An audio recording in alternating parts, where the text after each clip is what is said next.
Hello বন্ধুরা, কেমন আছো তোমরা সবাই? আজকে আমার ছেলের ষষ্ঠী পুজোর ব্লগ। খুব সকাল সকাল স্নান করে নিয়েছি।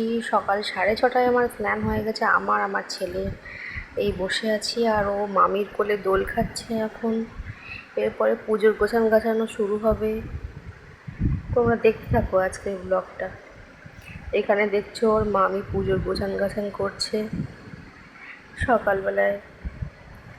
আর ওই যে ঠাকুর চলে এসেছে। মায়ের জোড়াষষ্ঠীর মানত ছিল, তাই এই জোড়াষষ্ঠী আনা হয়েছে। ঠাকুরমশাই এখানে পুজোর গোছান করছে। পুজো এক্ষুনি শুরু হবে।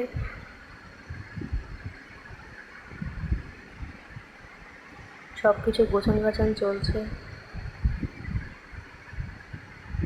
ছেলেদের 21 দিনে ষষ্ঠী পুজো হয়, তাই এই আমার ছেলের 21 দিনে ষষ্ঠী পুজো হচ্ছে।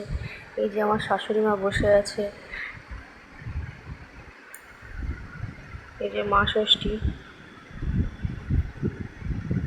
ওই দিনকে এত ঝড় বৃষ্টি হচ্ছিল না, সারাদিন খালি বৃষ্টিই পড়ে যাচ্ছে, আর এত হাওয়া দিচ্ছিল, প্রদীপ তো জ্বলার নামই নিচ্ছিল না। তাই বাবা আবার পেছনের চাদরটা হাতে গিয়েছে যদি একটু হাওয়াটা গাঢ় হয়। আর এই যে ওয়েলকাম আয়ুষ, আমার ছেলের নাম আয়ুষ পাত্র। ওর বাবা এটা তৈরি করেছে, ওয়েলকাম আয়ুষ। ও বাড়ি আসে আনন্দে।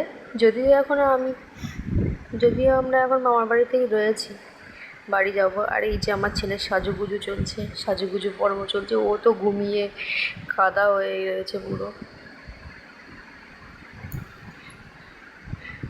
ও ঘুমিয়ে যে কত সাজুগুজু হয়ে গেল বুঝতেই পারলো না। এই বাড়ির থেকে যত গিফট পেয়েছে সবগুলো পরিয়ে দেওয়া হলো। যে যা দিয়েছে ওকে, ওর বম্মা দিয়েছে আংটি, চুড়ি, মামা গলার হার, কত কিছু দিয়েছে। আর এই যে এবার আমি বসেছি পুজোয়। ওকে মাটিতে শুইয়ে দিতে বলেছিল।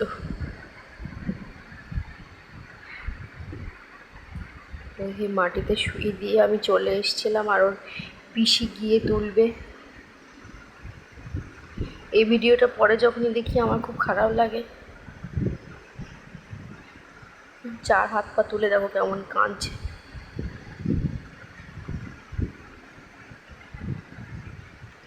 পিসি গিয়ে কোলে তুলে নিল।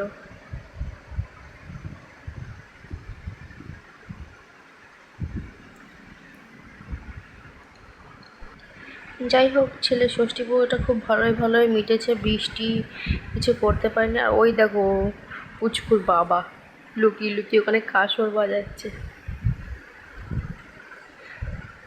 ওই 21টা সরা ঠাকুরের।